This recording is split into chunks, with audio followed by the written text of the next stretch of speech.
Welcome to Mother's Kitchen BN. Subroni আজকে কি বানালি? Creamy chicken pasta. ওয়াও,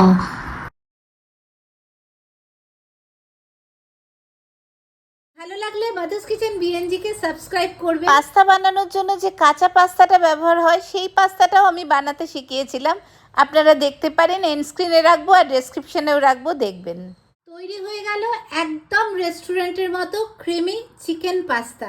এটা কিন্তু আপনারা রেস্টুরেন্টে গেলে অনেক অনেক দাম বেশি দিয়ে খাবেন, কিন্তু বাড়িতে একদম এক্স্যাক্টলি রেস্টুরেন্টের মতো হয়েছে বা তার থেকেও ভালো হয়েছে, কারণ চিকেনটা কিন্তু অনেক বেশি পরিমাণে পড়েছে। ক্রিমি চিকেন পাস্তা করার জন্য সবসময় বোনলেস চিকেন ব্রেস্ট নিতে হবে।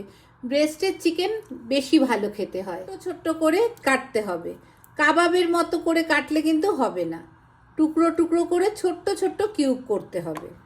বোনলেস চিকেন ব্রেস্ট নিয়েছি 450 গ্রাম। এইভাবে ছোট ছোট করে টুকরো করে নিলাম। কাটার পরেও আরেকবার জল দিয়ে ভালো করে ধুয়ে নিচ্ছি। আগেও ধোয়া ছিল, কাটার পরেও আবার একটু ধুয়ে নিচ্ছি। সেকেন্ড টাইম ধুয়েও যতটা সম্ভব জল ঝরিয়ে নিয়েছি। বড় কাপের 4 কাপ পাস্তা দিলাম। 400 গ্রাম মতো পাস্তা হলো। এটা সাধারণত দুটো পটে হয়, একটাতে পাস্তা সেদ্ধ হয়, আরেকটাতে গ্রেভিটা বানানো হয়।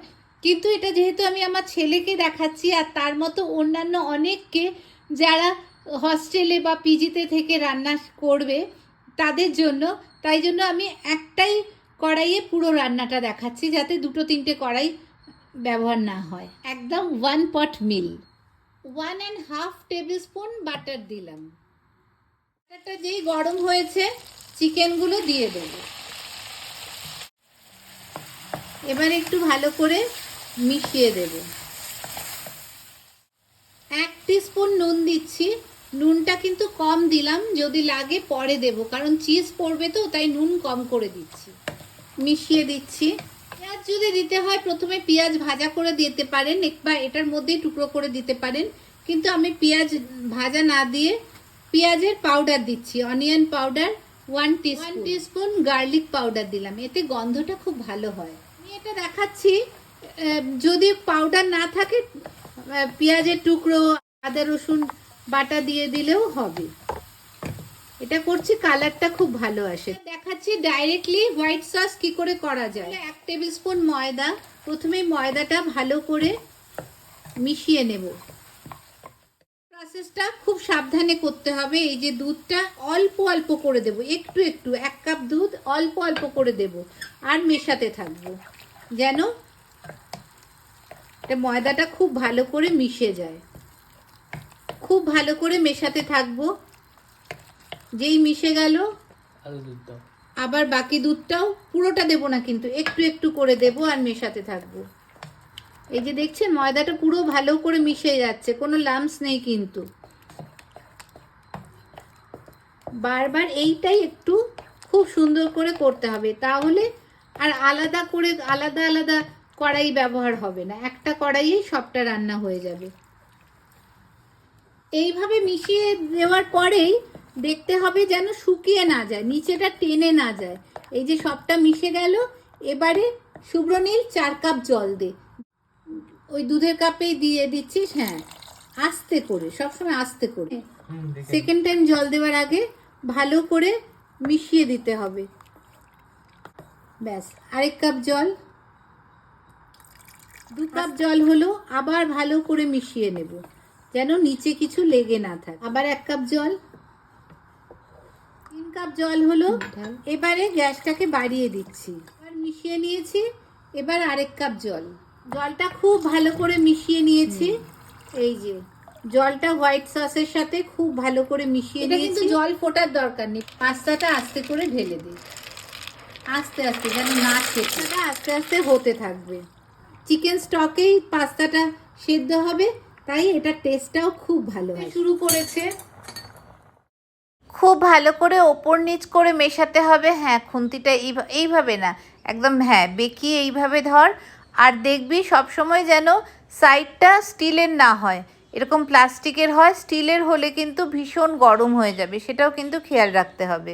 এই যে আটকে আটকে যাচ্ছে তলাটা, এবারে 1 কাপ দুধ দিবি। মেশানোটা আস্তে আস্তে আস্তে, সব রান্না আস্তে আস্তে। 1 কাপ দুধ ঢালতে হবে। আমার মনে হচ্ছে 3 কাপ দুধেই হয়ে যাবে, আর লাগবে না, ফুটতে দে, যদি লাগে তখন আবার দেব। কমিয়ে দে, কমিয়ে কিছুক্ষণ পরে আবার এসে দেখবি, কমিয়ে দে। রান্না অনেকটা হয়ে গেছে, এবার নিয়ে দেখ যে সেদ্ধ হয়েছে কিনা।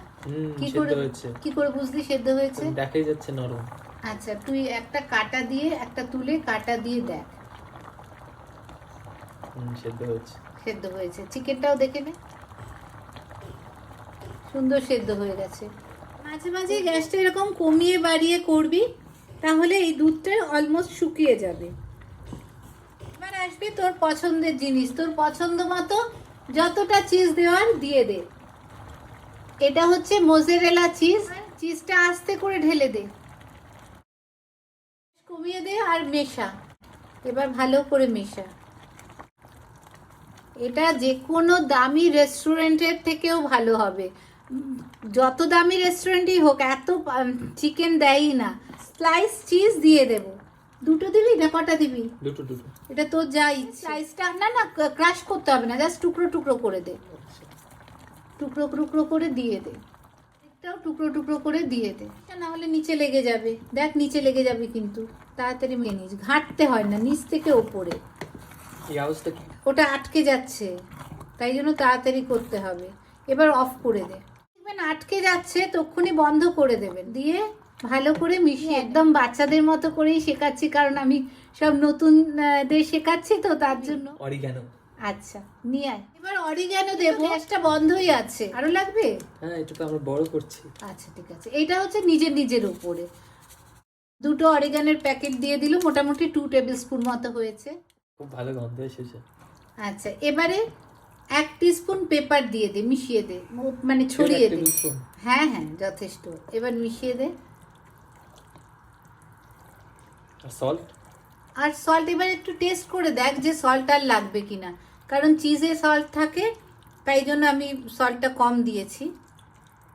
আর 1 টিস্পুন সল্টে মনে হয় হয়ে যাবে, তাও তুই একবার টেস্ট করে দেখ। রান্না করে সবসময় টেস্ট করে দেখতে হয়।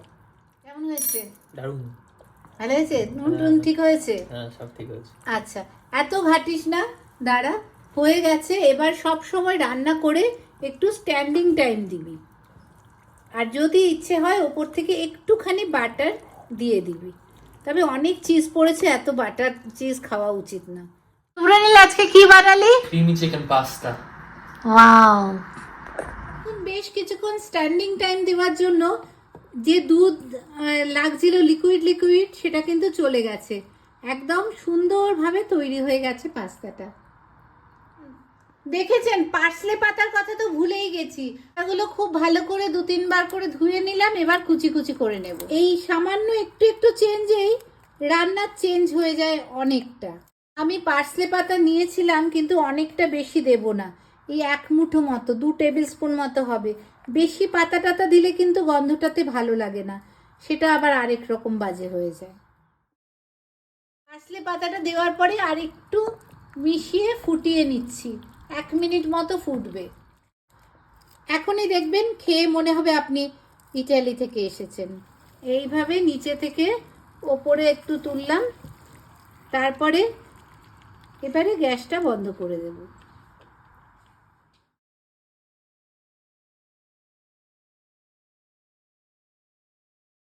তৈরি হয়ে গেল একদম রেস্টুরেন্টের মতো ক্রিমি চিকেন পাস্তা। এটা কিন্তু আপনারা রেস্টুরেন্টে গেলে অনেক দাম বেশি দিয়ে খাবেন, কিন্তু বাড়িতে একদম এক্স্যাক্টলি রেস্টুরেন্টের মতো হয়েছে, বা তার থেকেও ভালো হয়েছে, কারণ চিকেনটা কিন্তু অনেক বেশি পরিমাণে পড়েছে।